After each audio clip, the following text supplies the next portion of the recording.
ఈ కేసులో మీరు కూడా ఉండబోతున్నారు అని చెబితే అప్పటి నుంచి ఇప్పటి వరకు నోరు తెరవలేదు.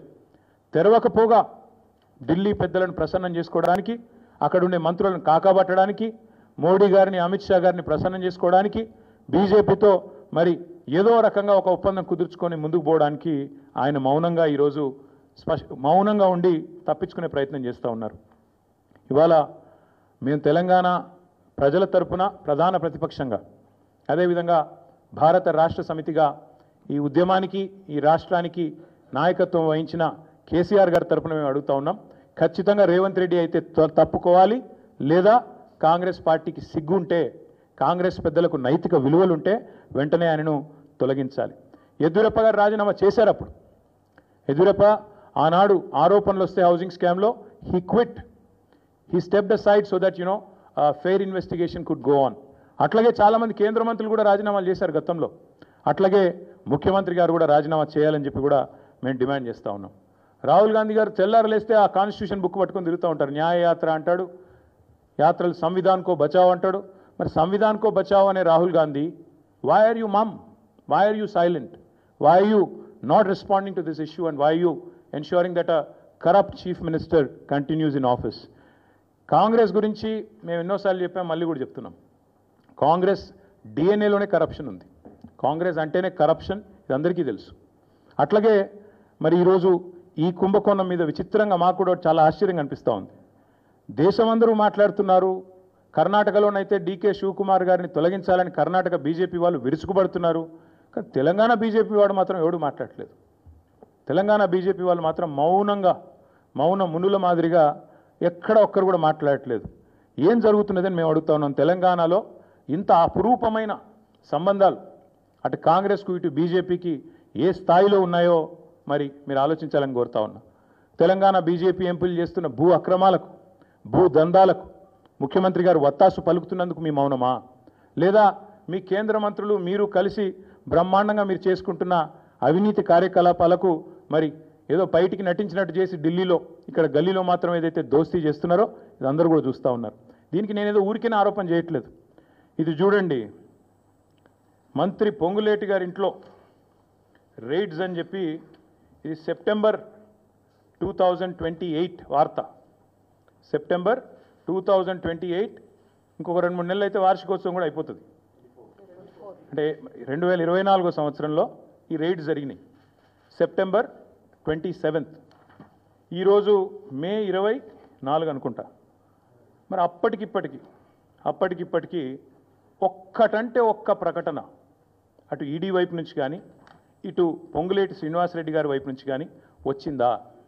ఎందుకు కాంగ్రెస్ మంత్రులను కాపాడే విషయంలో ఎన్ఫోర్స్మెంట్ డైరెక్టరేట్కు, అదేవిధంగా బీజేపీ నాయకత్వానికి ఎందుకు మొహమాటం అడ్డమొస్తున్నది? ఎందుకు మీరు బీజేపీ నాయకులు ఇక్కడ ఉండే కాంగ్రెస్ వాళ్ళను ఎందుకు కాపాడుతూ ఉన్నారు? ఆ రోజు మీరే ఈ రైడ్ జరిగినప్పుడు పొంగులేటి గారింట్లో అన్ని టీవీలలో బ్రేకింగ్లు నేనే చూసా. నోట్ల మెషిన్లు పోతున్నాయి, కట్టలు లెక్క పెట్టడానికి ఒకటి కాదు, ఒక మెషిన్ సరిపోతలేదు, 2వ మెషిన్ పోతున్నది అని చెప్పి మీరే బ్రేకింగ్ న్యూస్లు ఇచ్చారు. మరి మీరు కూడా సైలెంట్ అయ్యారు. ఏం జరిగిందో నాకు తెలియదు. మీరంటే మీరు కాదు, మీడియా సైలెంట్ అయింది. ఇప్పటికీ సెప్టెంబర్ నుంచి ఇది మే, అంటే ఎన్ని నెలలు అయిపోయింది? 6 కాదు 8-9 నెలలు అయింది. ఇంతవరకు అతి లేదు గతి లేదు. అట్లాగే 1-2 కాదు, ఇది కర్ణాటకలో జరిగిన వాల్మీకి కుంభకోణం. 187 కోట్ల వాల్మీకి స్కామ్లో కర్ణాటకలో అరెస్టులు జరిగినాయి. అందులో పైసలు 45 కోట్లు తెలంగాణకు వచ్చినాయి. కానీ తెలంగాణలో మాత్రం ఇక్కడ ఏ కాంగ్రెస్ నాయకులకైతే 45 కోట్ల రూపాయలు వచ్చినాయో పార్లమెంట్ ఎన్నికల సందర్భంగా వాళ్ళ పేర్లు బయటికి రావు, వాళ్ళ మీద ఏం యాక్షన్ ఉండదు, వాళ్ళని కనీసంగా ఎంక్వైరీ చేయాలన్న ఆలోచన కూడా ఇక్కడ ఎన్ఫోర్స్మెంట్ డైరెక్టరేట్ చేయదు. ఇక్కడేమో పొంగులేటి గారి ఇంటి మీద రైడ్ అయితే వార్త రాదు బయటికి. ఏం జరిగిందో ఎవరికి తెలియదు, అదొక బ్రహ్మరహస్యం. అట్లాగే వాల్మీకి కుంభకోణంలో 45 కోట్లు తెలంగాణకు వచ్చినాయని చెప్పి స్పష్టంగా ఈడీ రిమాండ్ డైరీలో రాసింది. నా ఆరోపణ కాదు. ఈడీ కర్ణాటకలో రిమాండ్ డైరీలో రాసింది. మొత్తం 187 కోట్ల కుంభకోణంలో 45 కోట్లు తెలంగాణ కాంగ్రెస్ నాయకులకు వచ్చినాయి. అవి రావడమే కాదు, ఇక్కడ మందు కొన్నారు, ఇక్కడ ఎలక్షన్లో ఆ డబ్బులు వాడినారు అని చెప్పి కూడా స్పష్టంగా ఆధారాలతో సహా మరి డీటెయిల్డ్గా వచ్చింది. కానీ ఇంతవరకు ఆ వాల్మీకి స్కామ్ ఏమైందో, ఆ 45 కోట్లు ఎవరికి వచ్చినాయో ఇంతవరకు అది కూడా మరొక బ్రహ్మరహస్యం. అట్లాగే మేము ఆరోపణలు చేయడం కాదు. ప్రధానమంత్రి నరేంద్ర మోడీ గారు మే 10 తారీఖు నాడు 2024 హైదరాబాద్కు వచ్చారు, తెలంగాణకు వచ్చినారు. వచ్చి ఆ రోజు ఆయన అన్న మాట, తెలంగాణలో విచ్చలవిడి అవినీతి జరుగుతోంది, RRR ట్యాక్స్ నడుస్తోంది, ఇక్కడ రాహుల్ రేవంత్ రెడ్డి ట్యాక్స్ నడుస్తున్నది అని స్వయంగా ప్రధానమంత్రి మోడీ గారు అన్న మాట. మరి దాని మీద ఇప్పటివరకు మే 11, మొన్ననే మే 11 కూడా అయిపోయింది, వార్షికోత్సవం కూడా అయిపోయింది. ఇప్పటి వరకు అతి లేదు, గతి లేదు, ఇప్పటి వరకు ఒక్క అడుగు ముంగట పడ్డది లేదు. అట్లాగే మేము మా పార్టీ తరఫున కూడా చాలా స్పష్టమైన ఆరోపణలు చేస్తూ ఆధారాలతో సహా సివిల్ సప్లై స్కామ్ ఏదైతే జరిగిందో దానిలో జరిగిన కుంభకోణాన్ని మేము స్పష్టంగా ప్రజల ముందుకు తెచ్చాము. మరి అట్లాగే ఏజెన్సీస్ దగ్గర కూడా పోయాం. ఇంతవరకు సివిల్ సప్లై స్కామ్లో ఫుడ్ కార్పొరేషన్ ఆఫ్ ఇండియా స్పందించదు, కేంద్ర ప్రభుత్వము స్పందించదు, అస్సలు ఏ ఏజెన్సీ కూడా ముందుకొచ్చే పరిస్థితి లేదు. అట్లాగే మరి మనం ఈరోజు కనుక చూసినట్టయితే 1-2 కాదు, ఇది అమృత్ స్కామ్. అమృత్లో రేవంత్ రెడ్డి గారి బావమరిది కంపెనీ శోధా కన్స్ట్రక్షన్స్ అనే కంపెనీకి, మరి సృజన్ రెడ్డి గారు అనే వ్యక్తికి, ఆయన కంపెనీకి అర్హతలు లేకపోయినా, ఆయన కంపెనీకి ఫైనాన్షియల్ కేపబిలిటీ లేకపోయినా 1137 కోట్ల వర్క్ ఇచ్చారు అని మేమేదైతే ఆరోపణ చేశామో ఆధారాలతో సహా స్వయంగా కేంద్ర మంత్రి మనోహర్ లాల్ ఖట్టర్ గారిని కలిసి ఆరోపణలతో సహా ఆధారాలతో సహా వారికి డీటెయిల్డ్ నోట్ కూడా ఇచ్చొస్తే ఇప్పటి వరకు కనీసం ఒక్క మాట కాదు కదా, ఒక్కటంటే ఒక్క అడుగు కూడా ముంగట పడలేదు. అందుకే మేము అడుగుతున్నాం, భారతీయ జనతా పార్టీకి నిజాయితీ ఉంటే మీరు స్పందించాలి. స్పందించడం అంటే ఏదో ప్రెస్ మీట్ పెట్టి మాట్లాడడం కాదు. మీరు అధికారంలో ఉన్నారు, మీరు ఖచ్చితంగా వెంటనే ఈ అన్ని కుంభకోణాలు వెనుక అమృత్ కావచ్చు, సివిల్ సప్లై స్కామ్ కావచ్చు, అట్లాగే ఈరోజు యంగ్ ఇండియా కావచ్చు, అట్లాగే మొన్ననే హైదరాబాద్ సెంట్రల్ యూనివర్సిటీ భూముల విషయంలో స్పష్టంగా సెంట్రల్ ఎంపవర్డ్ కమిటీ రిపోర్ట్ ఇచ్చింది, రికమెండ్ చేసింది. ఏం చెప్పింది central empowered committee? Financial fraud జరిగింది ఈ 10,000 కోట్ల దానిలో, ఖచ్చితంగా దీన్ని ఒక స్పెషలైజ్డ్ ఏజెన్సీతో విచారించాలి అని రిపోర్ట్ కూడా వచ్చింది. కొన్ని మంచినీళ్ళు తీసుకునేవారు. స్పష్టంగా అంత స్పష్టంగా ఇస్తే కూడా ఇప్పటి వరకు మిగతా అన్ని విషయాల్లో మెరుపు వేగంతో స్పందించే ఏజెన్సీలు మరి ఇక్కడ ఎందుకు స్పందించట్లేదు? మేము ఖచ్చితంగా ఈ విషయంలో మేము తెలంగాణ ప్రజలకు కూడా ఒకటి అప్పీల్ చేస్తూ ఉన్నాం.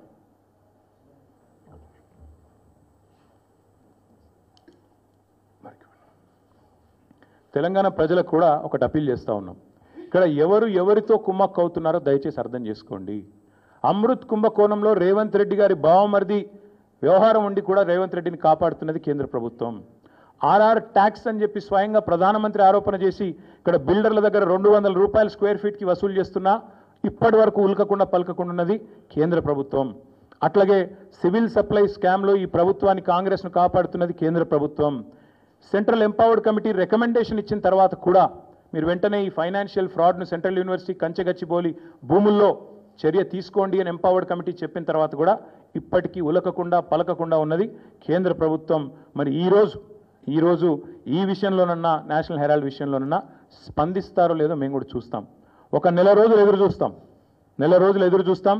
మేము కూడా చూస్తాం ఒకవేళ మరి కేంద్ర ప్రభుత్వం ముందుకు వస్తుందా రాదా. ఎందుకంటే మీకు తెలుసు ఫార్ములా ఈలో ఏదో జరిగిపోయింది, దున్నపోతు ఈనింది అని కాంగ్రెస్ వాడనంగానే కట్టేయండి దుడ్డనని చెప్పి గవర్నర్ గారు స్పందించి వెంటనే ఆగమేఘాల మీద మెరుపు వేగంతో స్పందించి ప్రాసిక్యూట్ చేయాలన్నారు. మేము కూడా కలుస్తాం గవర్నర్ గారిని, ప్రాసిక్యూట్ చేయండి ముఖ్యమంత్రి గారిని అడుగుతాం. తప్పకుండా ముఖ్యమంత్రి గారు ప్రాసిక్యూట్ కావాల్సిందే, ఆయన ప్రజాక్షేత్రంలో దోషిగా నిలబడవలసిందే, చేసిన తప్పులకు తప్పకుండా శిక్ష అనుభవించాల్సిందే.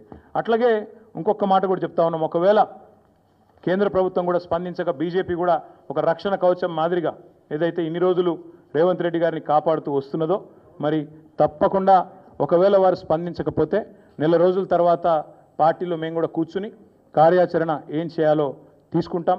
ప్రజాక్షేత్రంలో అవసరమైతే తప్పకుండా ఈ ముఖ్యమంత్రి గారిని అదేవిధంగా ఆయనను ఒక కవచ కుండలాల మాదిరిగా కాపాడుతున్న బీజేపీని కేంద్ర ప్రభుత్వానికి కూడా ప్రజల ముందు ఎండగడతామని చెబుతూ ఇక చివరిగా నేను చెప్పేది ఒకటే,